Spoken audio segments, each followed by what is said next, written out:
Livro do profeta Jeremias, capítulo 33, versículo de número 3. Jeremias, capítulo 33, verso de número 3. Jeremias 33, 3.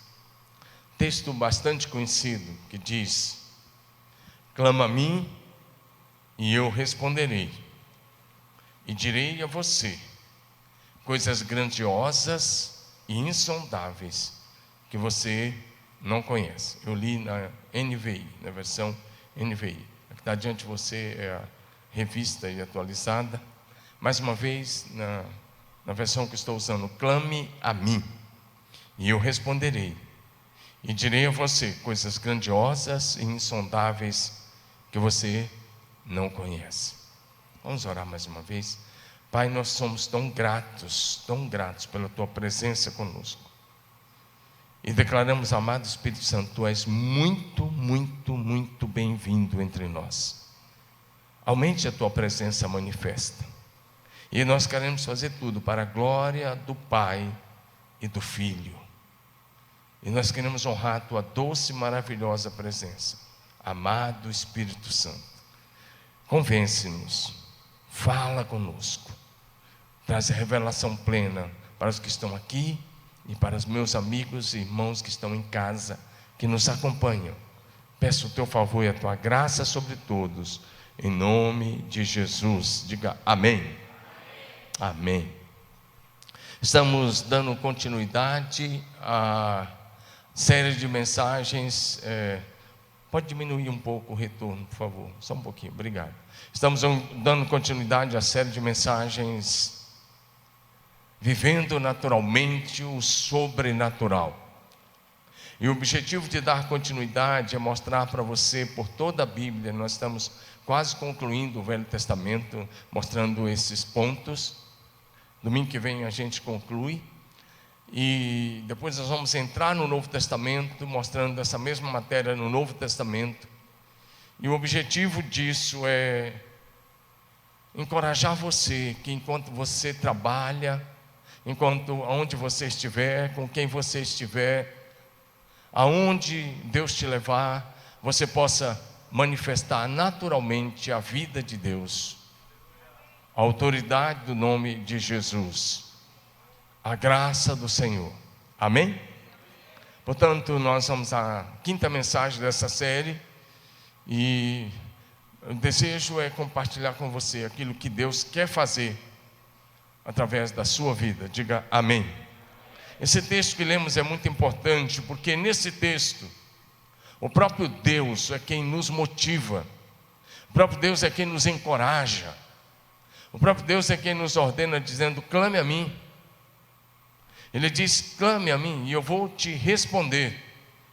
E ele diz: eu vou trazer até você coisas grandes, coisas insondáveis que você ainda não conhece.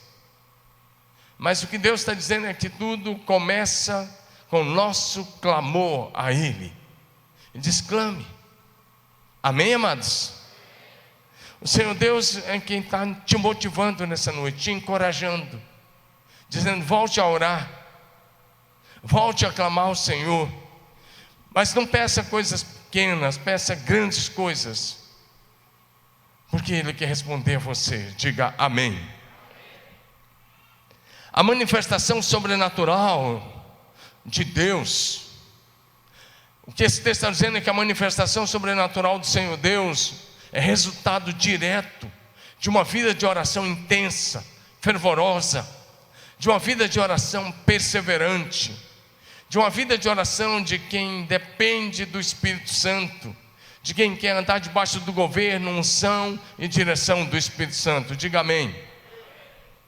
A vida cristã normal não é uma religião, mas a manifestação natural dos filhos de Deus, enquanto oram, e o sobrenatural acontece em qualquer lugar onde você estiver, pelo poder do Espírito Santo. Deus quer que eu e você sejamos uma extensão das mãos de Jesus, uma extensão da voz de Jesus.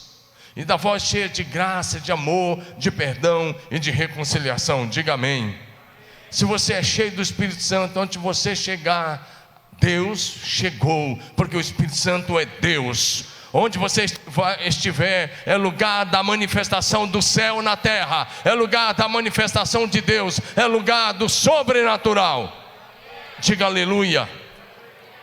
Mas para isso eu quero fazer uma pergunta a você que está em casa e você que está aqui. E a pergunta é: quem está influenciando você nesses dias?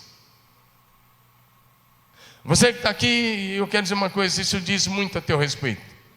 Isso já responde quem está te influenciando. Porque se você estiver sendo influenciado pela grande mídia, ou pelas mídias sociais de um modo geral, pelas redes sociais de um modo geral, se você estiver sendo influenciado pela televisão e pelas mídias sociais, você será dominado pelo medo. Você vai ficar dentro de uma bolha. Você vai ficar paralisado. E o caminho disso é uma depressão. E se você não tiver cuidado, vai ficar oprimido pelos demônios. Porque o medo é um espírito maligno. E Deus não te deu espírito de medo, mas de poder, de amor e de equilíbrio. Se você ficar em casa simplesmente acreditando no que a TV, a grande mídia diz, você nem vai crer no sobrenatural. Você nem vai crer que Deus vai proteger você.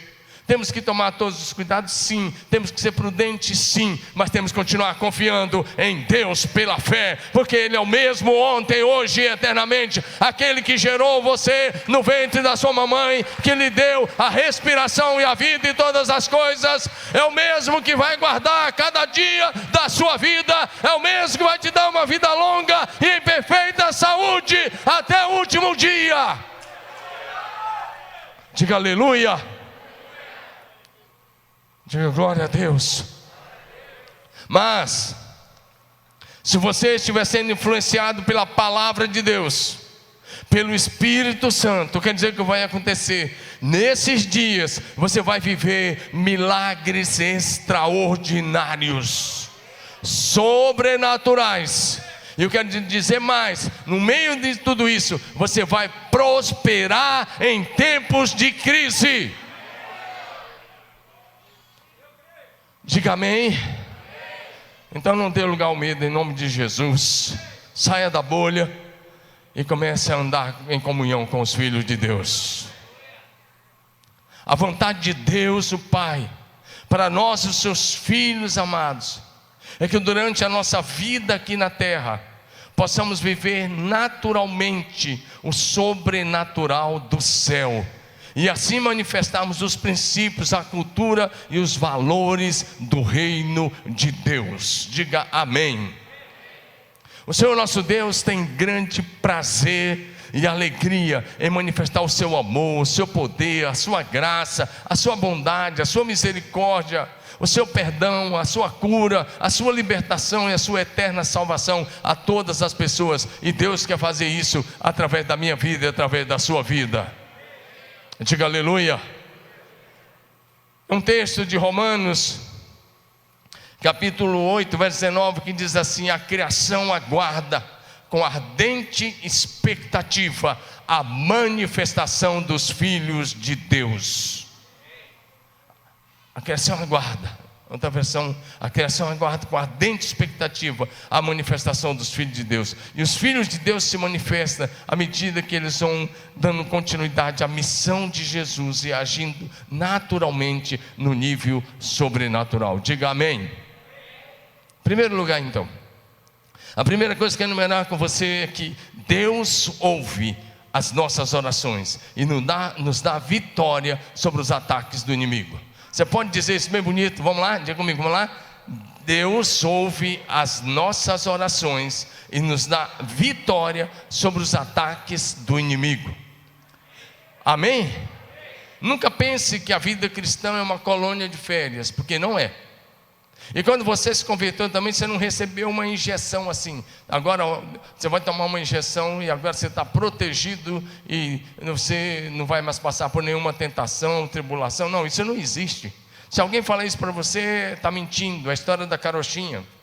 Mas a vida cristã tem dificuldades, tem aflições, tem tribulações. A diferença é que Deus está conosco. Diga aleluia. Então Deus ouve as nossas orações e responde, e nos dá a vitória sobre os nossos inimigos. Eu não estou falando de inimigos físicos. Eu e você não devemos ter inimigo físico. Diga amém. Diga, eu não tenho inimigos humanos. Levanta a mão e declare pela fé: eu não tenho inimigos humanos. Amém? Paulo escreve aos Efésios capítulo 6, ele diz: não temos que lutar contra a carne e o sangue, mas contra principados e potestades, contra as forças espirituais do mal nas regiões celestes. Se alguém não gostar de mim, de você, é outro papo, mas a gente vai continuar gostando em nome de Jesus. Amém? Mas nós não devemos ter inimigos humanos. Amém? Diga aleluia. Vamos para frente. Então eu quero trazer como texto, como base para esse ponto, um fato que aconteceu com Israel, com esse fato que aconteceu com Jerusalém. Segundo Reis, segundo o livro dos Reis, capítulo 18, verso 13, nos fala que Senaqueribe, rei da Assíria, que mais tarde vai ser a Babilônia, ou ali naquela região da Babilônia, que tinha como capital Nínive.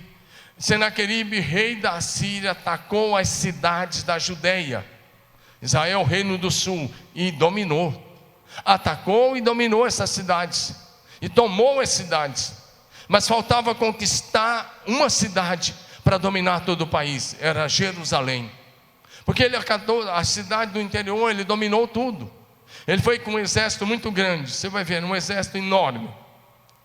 E aí o verso 17 vai dizer que ele enviou as tropas para sitiar Jerusalém. Sabe o que sitiar? A cidade era murada, os exércitos chegavam, cercavam, ninguém entrava, ninguém saía. E eles chegaram e cercaram Jerusalém com um exército de quase 200 mil homens, quase isso.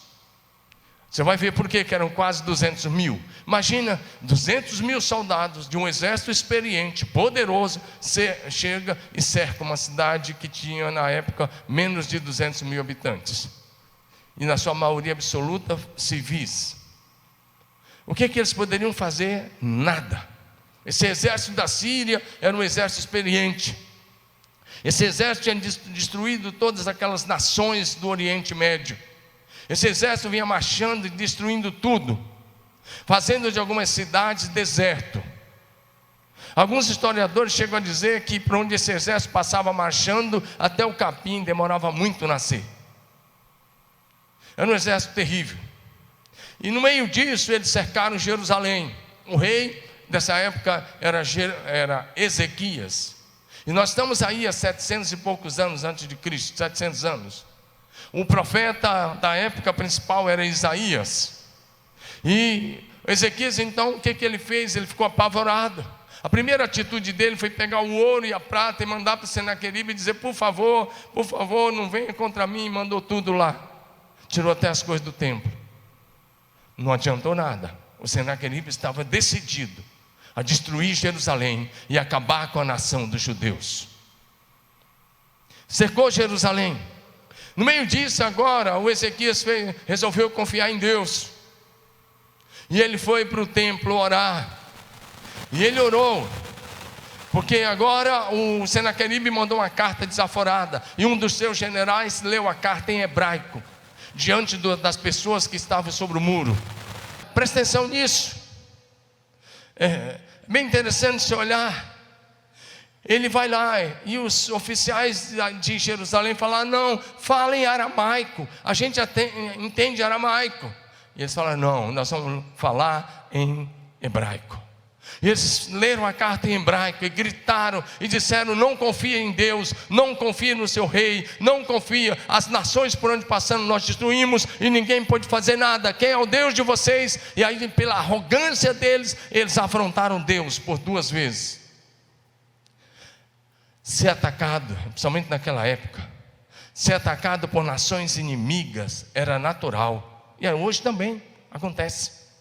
Tem muitos conflitos, você sabe disso, e guerras por aí. Porém, 2 homens de Deus, Ezequias e Isaías, iam ao templo, abria aquela carta, ler diante de Deus, deixar a carta no altar e orar, e Deus enviar um anjo, e um único anjo destruir o exército inimigo, isso é sobrenatural. Amém? O natural foi o que Ezequias tentou fazer, dar o ouro para que ele voltasse. Não adiantou. Mas o natural, o sobrenatural trouxe a vitória. Em que nível você está lutando? Você está usando só as armas humanas? Eu quero te encorajar a usar as armas espirituais.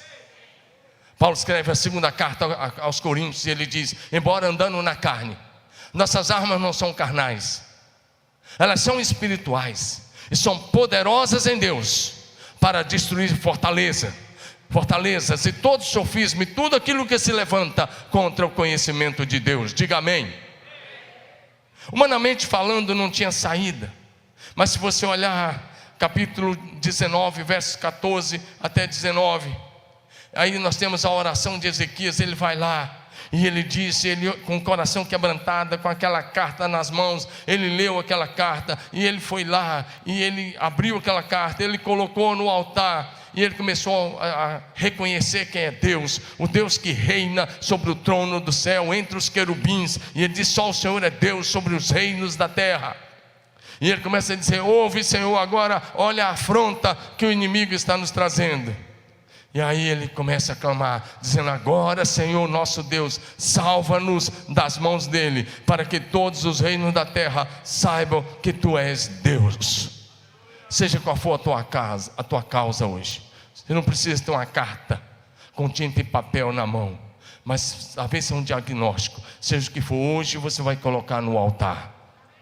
Você não entendeu? Não é possível. Hoje você vai colocar no altar de Deus. Você nem precisa vir à frente, mas pela fé você vai colocar no altar de Deus e vai orar o Deus que ouve, o Deus que vê e o Deus que responde orações hoje. A tua história vai mudar hoje. Diga amém. Então Isaías foi lá e deu uma palavra profética. Diga, uma palavra profética. Não foi profetada. Profetada a gente não crê nessas coisas, mas palavra profética que vem do trono a gente crê de todo o coração. Diga amém. E a palavra profética que vem do Senhor, com a autoridade do nome do Senhor, é poderosa e é eficaz para trazer encorajamento, fé e para levar o povo de Deus a experimentar o sobrenatural. Diga amém. Isaías foi lá, porque provavelmente Ezequias ia acabar se rendendo. Segundo Reis, capítulo 19, versos 20 e 21, aí temos uma parte da palavra que Isaías deu. Isaías disse: a resposta para o rei Senaqueribe que você vai dar é essa. Ele mandou o Ezequias dizer: escreve para ele: assim diz o Senhor Deus de Israel. Primeira coisa que Isaías disse para o rei foi: o quanto ao que você pediu, Deus ouviu, e Deus vai te livrar, a você e a esta cidade, porque eles zombaram de ti, da filha de Sião. Diga amém. E a segunda palavra que Isaías disse foi assim: responda para ele que Jerusalém, a filha de Sião, te despreza, e a filha de Sião zomba de você. Diga amém. Levanta sua mão bem alto. Seja qual for a sua causa, diga: em nome do Senhor, eu desprezo essa causa, porque eu creio num Deus que é a resposta, que é a solução, que opera hoje, como operou nos dias de Isaías. Diga aleluia. Aí Deus manda um recadinho assim para Senaqueribe, versos 27 e 28. Eu conheço o teu assentar, eu conheço o teu sair, o teu entrar, conheço o teu furor contra mim. Deus disse: você está zangado contra mim. Aí Deus disse para ele: por causa do teu furor, por causa da tua ira contra mim, e por causa do teu orgulho e da tua arrogância, a tua arrogância e o teu orgulho já subiram até mim. Olha o que Deus disse: porei um anzol no teu nariz e um freio na tua boca. Essa é a palavra de Deus para aqueles que se levantarem contra os filhos de Deus. Deus diz: coloca um anzol no teu nariz e um freio na tua boca. E Deus continua dizendo: olha, Rei Senaqueribe, você não vai entrar nessa cidade, e mais, você não vai atirar nenhuma flecha contra essa cidade, mas você vai ser envergonhado e vai voltar para o caminho por onde veio. Diga aleluia. Meu irmão, me ajuda. Você veio aqui não para assistir nada, você veio para cultuar a Deus fervorosamente, porque enquanto você ouve a palavra, é culto de adoração. Enquanto você adora, Deus vai agindo em teu favor. Diga amém. Deus disse: você não vai entrar, verso 32, você não vai entrar nessa cidade, você não vai lançar nenhuma flecha pelo caminho. Quando você veio, você vai voltar, você vai ser envergonhado. Ele diz: porque eu vou defender essa cidade. Você está longe do seu irmão, mas diga para ele: Deus vai defender a tua causa. Melhor, diga: Deus vai defender você. Diga amém. Nós não estamos aqui dando entretenimento. Você veio para receber a palavra profética. O Senhor Deus ouve as orações. Eu quero dizer uma coisa para você. Olha para mim, por favor. Quando você ora, a sua oração movimenta o céu. Vou repetir: se você é alguém que ora, a sua oração movimenta o céu. A sua oração coloca os anjos de Deus em movimento. Quando você ora, Deus libera anjos poderosos para vir e agir em teu favor.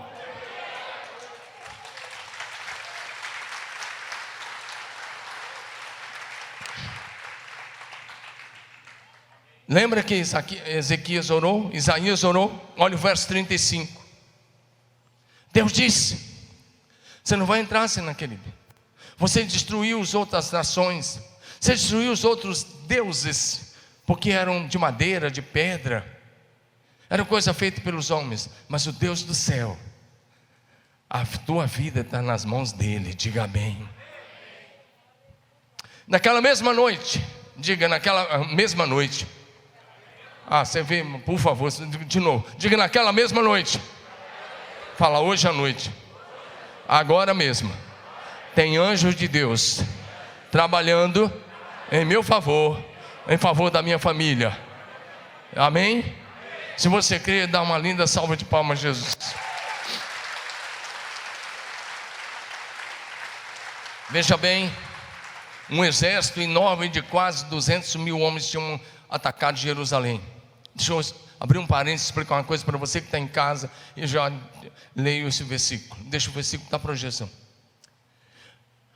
Às vezes, alguns desavisados ou indoutos vão dizer assim: que Deus é esse que mandou matar? Levanta a cabeça e olha para mim. Deixa eu dizer uma coisa: Deus não mandou matar. Primeira coisa que você precisa saber: esse exército tinha espalhado morte e destruição por onde eles tinham passado. E aquilo que o homem semear, ele vai ceifar. Você faz coisa errada, uma hora a fatura chega. É uma questão de tempo. Agora, o que aconteceu? Essa é a primeira coisa. A segunda coisa: quando Deus interviu, e Deus interviu várias vezes na história de Israel, defendendo essa nação e defendendo esse povo nas guerras. Deus não estava fazendo isso porque Israel era um povo especial. Não, Deus não estava fazendo isso. Olha bem para mim. Deus estava protegendo a história da nossa salvação. Porque Jesus ia nascer entre os judeus, e ele nasceu segundo a carne na tribo de Judá. Diga amém. Se aquela nação, se a Síria destruísse Israel, o plano de salvação caiu por terra, e Jesus não viria na plenitude dos tempos.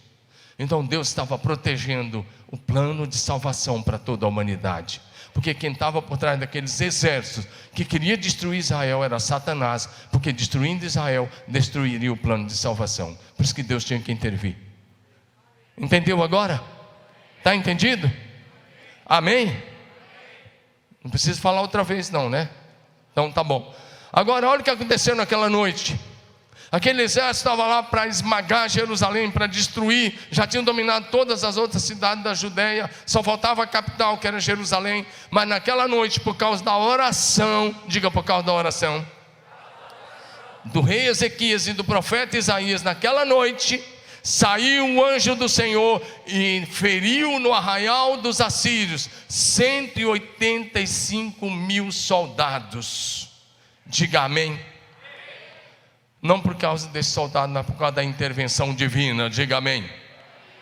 E quando se levantaram os restantes pela manhã, eis que todos eram cadáveres. Deus disse: vou colocar um anzol no seu nariz, por causa do orgulho e da arrogância, e porque você me afrontou, e porque você afrontou o povo de Deus. E ele voltou envergonhado lá para seu país, para a sua cidade. Chegou lá, ele foi no seu templo de idolatria, seu Deus com D minúsculo, e quando ele estava lá, 2 filhos dele o mataram, o rei Senaqueribe. Foi assim que ele terminou. Agora deixa eu dizer uma coisa: Deus não mudou. Diga: Deus não mudou. Êxodo capítulo 23, verso 22. Deixa eu falar essa palavra para você. Pega essa palavra. Se você andar em obediência ao Senhor, se você amar o Senhor, servir ao Senhor e obedecer a palavra, para você que está aqui, você que está em casa, receba isso. Vou repetir: se você amar o Senhor, se você servir o Senhor de todo o coração, e se você andar em obediência a Deus, Deus será inimigo dos teus inimigos e adversário dos teus adversários. Por favor, projeção. Êxodo 23, verso 22, por gentileza. Êxodo 23 disse assim: se vocês ouvirem atentamente o que ele disser, e fizerem tudo o que lhes ordeno, serei inimigo dos seus inimigos, e adversário dos seus adversários. Se você amar o Senhor, se você andar com o Senhor, Deus será o teu aliado, e Ele vai batalhar as tuas batalhas. Ele vai ser inimigo dos teus inimigos e adversário dos teus adversários, e Ele vai fazer você andar em vitória sobre o pecado, sobre o mundo, sobre as tentações do maligno. Diga amém. Romanos capítulo 8, verso 31, vai dizer: que diremos, pois, à vista de todas essas coisas? Se Deus é por nós, quem será contra nós? Diga amém. Vira para o teu vizinho de cadeira e fala assim como um profeta. Diga: você e Deus. Mas fala forte: você e Deus são maioria. Você e Deus é a garantia da vitória. Se você está com Deus, dá um glória a Deus, a Ele aí, em adoração e celebração, porque Ele te ama. Diga aleluia. A oração de 2 homens exterminou um exército. Diga amém. Davi escreveu: contigo eu salto muralhas, contigo eu enfrento exércitos. Amém? Em segundo lugar, presta atenção. Agora vai entrar alguma coisa que você está fazendo, e na minha avaliação você está precisando melhorar, e eu também. Diga amém. Porque isso aqui é adoração. Desde que você entrou aqui é culto de adoração. Não é só quando você está cantando. O louvor faz parte da adoração. Não é a adoração que faz parte do louvor. O louvor é uma parte da adoração. Diga amém. E às vezes é uma pequena parte. Então vamos lá? Então lê comigo mesmo. Diga comigo: o louvor e a adoração nos leva à vitória sobrenatural nas batalhas que enfrentamos. Diga amém. O louvor e a adoração. Agora eu te pergunto: o que é que você está ouvindo no som do seu carro? O que é que você está ouvindo lá? Sertanejão bravo, rock, que mais? Música secular de modo geral. O que é que tem lá no som do seu carro? E lá na sua TV? Só tem Netflix ou tem alguma coisa de adoração lá? E lá em casa, irmã, quando você está lá fazendo aquele almoço, sei lá, aquela janta, o que que acontece lá? O que que rola lá? Eu estou andando com adolescente, já falei rola aí, tá vendo? O que que acontece lá? Eu sei que acontece lá em casa, porque eu saio e eu chego assim, por volta de 1h, 1h30 para almoçar, e eu almoço e volto para o trabalho, mas eu sei que eu chego lá em casa todo dia e eu vejo o iPad da minha esposa ou o celular dela tocando louvores. E tem dia que eu até dá vontade de filmar um pouquinho as duas lá cantando. Eu falo: qualquer hora dessa eu vou filmar, eu vou mostrar vocês cantando. Elas ficam com medo de eu filmar, mas eu não vou filmar não, porque elas estão fazendo para a glória de Deus. Mas a gente precisa construir um altar de adoração na nossa casa. não é com tijolo e pedra, é quando você coloca louvor e adoração e tem vida de oração dentro da sua casa. Diga aleluia. E aí eu quero lembrar com você uma experiência fortíssima do povo de Judá. Agora, depois daqueles dias de Ezequias, eles enfrentaram 3 exércitos. Agora era nos dias do rei Josafá. E é bem interessante, esses 3 exércitos vieram para atacar Jerusalém, atacar a Judeia, para destruir a nação. Eles queriam mais uma vez riscar esse povo da face da terra. E aí o texto é bem interessante, 2 Crônicas, capítulo 20, verso 1 em diante, diz assim: os filhos de Moabe, os filhos de Amon, com alguns dos meunitas, e vieram à peleja contra Josafá. Então vieram alguns e avisaram a Josafá, dizendo: grande multidão vem contra ti, da além do mar e da Síria. Eis que já estão em Azazon, em Tamar, todos os nomes aí interessantes, em Guede. Então Josafá teve medo, ficou com medo do rei, e se pôs a buscar o Senhor, e apregou um jejum em todo Judá. E Judá se congregou para pedir socorro ao Senhor. E o texto vai dizer que de todas as cidades da Judéia, as pessoas foram para Jerusalém para buscar o socorro do Senhor, que está em 2 Crônicas 20, de 1 a 4. Agora o texto continua. E aí, agora a partir do verso 13, olha o que acontece. Enquanto eles estão lá em jejum no pátio do templo, todo mundo orando, todo mundo adorando. Diga, todos adorando. Diga, todos jejuando. E estavam lá com homens, mulheres e crianças. Olha para mim, depois você lê em casa o texto, senão nem a leitura e nem eu. Recebe a palavra aqui em nome de Jesus. Diga aleluia. Quando eles estavam lá, homens, mulheres e crianças adorando e jejuando, todo Judá, toda a representação da nação. É um pátio grande de cerca de 200 mil metros quadrados, o pátio do templo. E eles estavam lá, em pé diante do Senhor. E o texto diz: com as suas crianças, suas mulheres e os seus filhos, as famílias todas estavam lá orando e jejuando, porque senão eles seriam destruídos. Olha o que a Bíblia vai dizer: então veio o Espírito do Senhor. Diga, o Espírito Santo veio. Está comigo? Diga bonito: o Espírito Santo veio. E quando o Espírito Santo vem, ele tem uma palavra e tem uma direção certa. E a gente precisa obedecer o que o Espírito Santo diz. Diga amém. O Espírito do Senhor veio no meio da congregação sobre um homem chamado Jaaziel.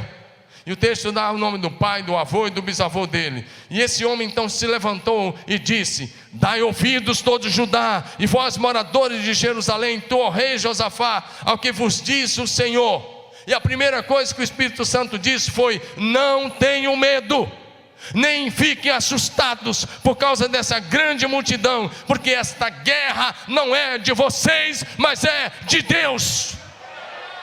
E essa é a palavra para você hoje: não tenha medo, porque essa situação está nas mãos de Deus.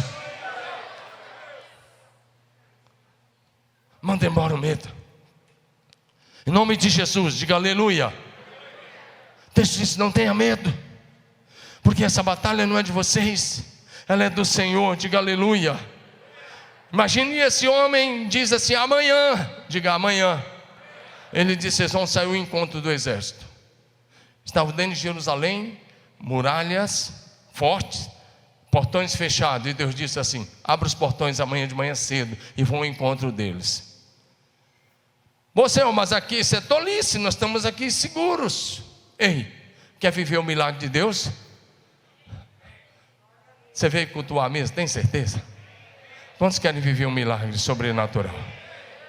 Então você vai precisar sair da sua zona de conforto.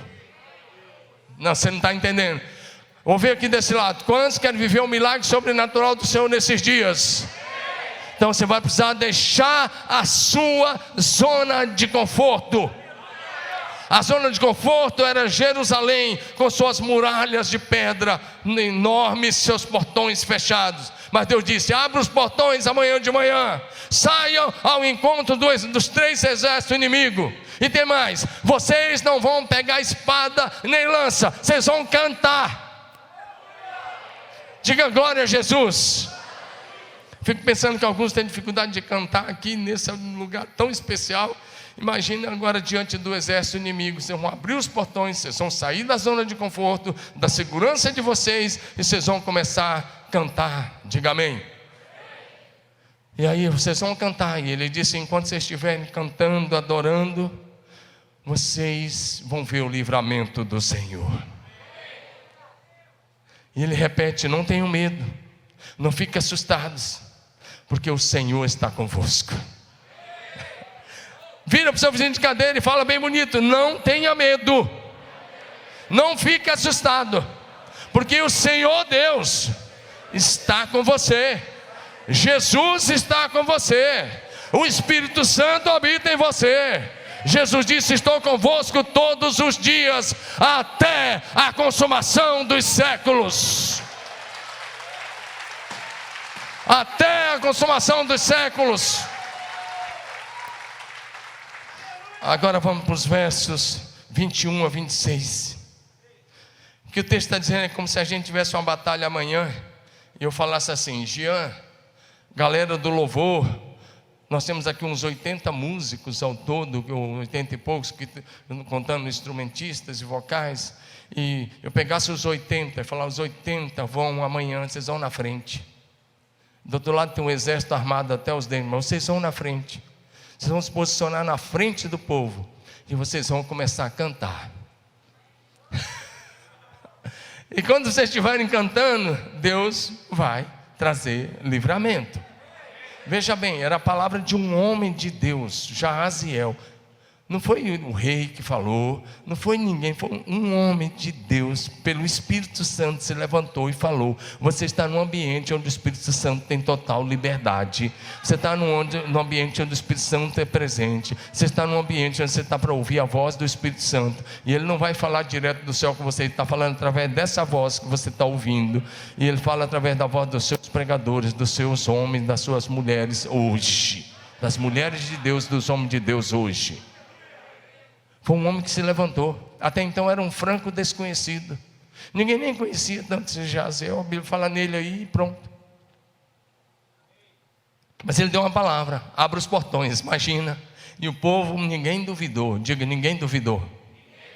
Fala para o seu vizinho assim: não dá lugar à dúvida. Se você duvidar, você não vai viver o teu milagre. Mas se você crer, você vai viver. Diga aleluia. Olha o que aconteceu, eles abriram os portões. E os cantores foram à frente. É porque agora eu estou a partir do verso projeção, a partir do verso 21 até 26 agora, vai colocando para eles. E a canção que eles tinham que cantar tinha uma frase: rendei graças ao Senhor, porque a sua misericórdia duram para sempre. Levanta sua mão e diga assim: rendei graças ao Senhor, porque a sua misericórdia dura para sempre. Diga de novo: o Senhor é bom, e as suas misericórdias duram para sempre. Mais forte ainda: o Senhor é bom, e as suas misericórdias duram para sempre. Fala de novo: o Senhor é bom, e as suas misericórdias duram para sempre. Porque enquanto você está declarando a bondade do Senhor, alcança a tua casa, alcança a tua família, alcança o teu negócio, o teu trabalho, e realiza aquilo que é impossível aos homens. Diga de novo: o Senhor é bom, e as suas misericórdias duram para sempre. Sabe o que aconteceu enquanto eles estavam cantando essa canção, que é mais uma declaração? Sabe o que a Bíblia diz? Aqueles 3 exércitos se desentenderam, e uma confusão foi gerada no meio deles, e eles começaram a matar uns aos outros. E a espada de um virou-se contra a espada do outro, e eles se autodestruíram. E quando Israel se aproximou, chegou no alto, e olhou para aquele exército, não tinha mais ninguém em pé.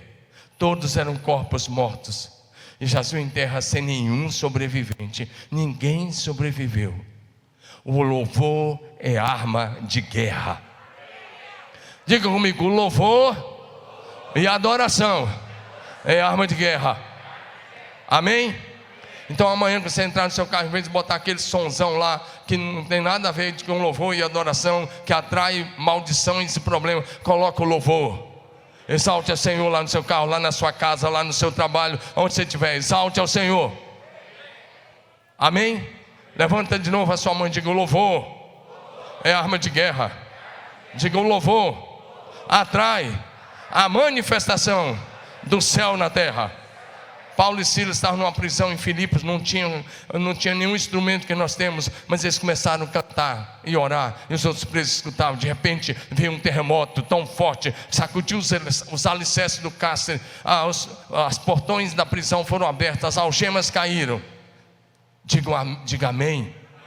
Diga glória a Jesus. Diga amém. Diga comigo: há poder na adoração do povo de Deus. Presta atenção que nessa guerra era uma adoração coletiva. Aqui você está numa adoração coletiva. Você junta a sua fé com a fé do seu irmão, e o amor com o amor do seu irmão, e adora a Deus de forma coletiva. E Deus é entronizado no meio dos louvores. Vou repetir para ver se você entende. Deus é entronizado no meio dos louvores do seu povo. O pessoal do louvor já pode subir aqui. Nós vamos encerrar, mas antes eu quero dizer uma última coisa. Se você declarar a bondade, a misericórdia, o amor e a grandeza do Senhor, Ele vai agir em teu favor. Diga amém. A última coisa que eu quero falar sobre você é uma experiência de Ezequiel, no capítulo 37, de 1 a 10. Nesse texto, o Espírito do Senhor arrebatou Ezequiel e o colocou, Ezequiel 37, de 1 a 10, e o colocou no meio de um vale de ossos que estava sequíssimo. Ele começou a andar entre aqueles ossos, e de repente o Senhor falou com ele, o Espírito do Senhor falou: filho do homem, esses ossos poderão reviver? Por favor, projeção. Filho do homem, esses ossos poderão reviver? E o profeta responde: Senhor, tu sabes. E aí veio uma ordem do céu dizendo: profetiza esses ossos, filho do homem, e diz: assim diz o Senhor, farei vir sobre vocês a vida.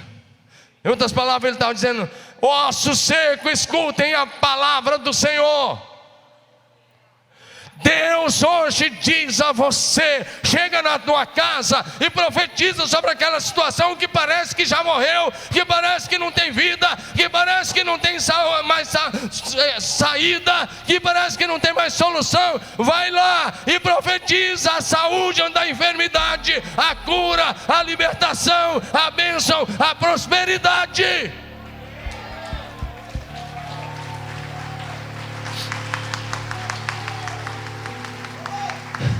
E Ezequiel diz: enquanto eu profetizava, houve um ruído, cada osso batendo no seu osso. Vieram os nervos, os músculos, a pele. Ele diz: mas não havia neles o Espírito. E aí você tem que profetizar a vida do Espírito.